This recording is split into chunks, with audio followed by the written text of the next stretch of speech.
दोनों कंपनीज में PF cut रहा है। जॉब स्विच के बाद भी ईपीएफ पोर्टल चेक किया, बैलेंस ही नहीं दिख रहा। अब मैं कंफ्यूज। लिखा आ रहा है passbook not available to this particular member ID as this PAN pertain to exempted establishment, मतलब कोई पर्टिकुलर ऑर्गेनाइजेशन। अब क्या करें?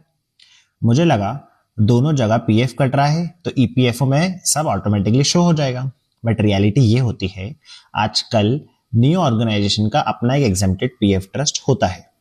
इस केस में पीएफ अमाउंट ईपीएफओ के पास नहीं जाता है, इसलिए ईपीएफ पासबुक में बैलेंस रिफ्लेक्ट ही नहीं होता है।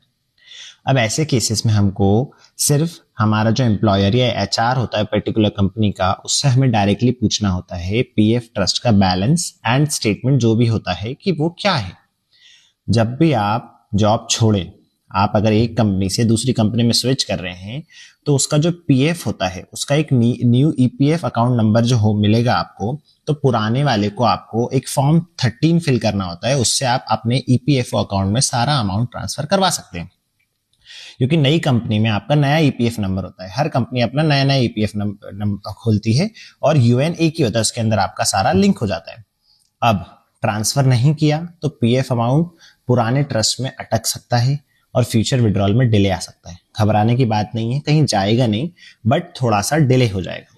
बेस्ट प्रैक्टिस ये रहेगी, एक यूएन नंबर रखेंगे और एक ईपीएफओ नंबर रखेंगे जिसमें सारा अमाउंट ट्रांसफर हो जाएगा। जब जब जॉब चेंज करो वो वाला फॉर्म 13 भरो और उस अमाउंट को ट्रांसफर कर लो।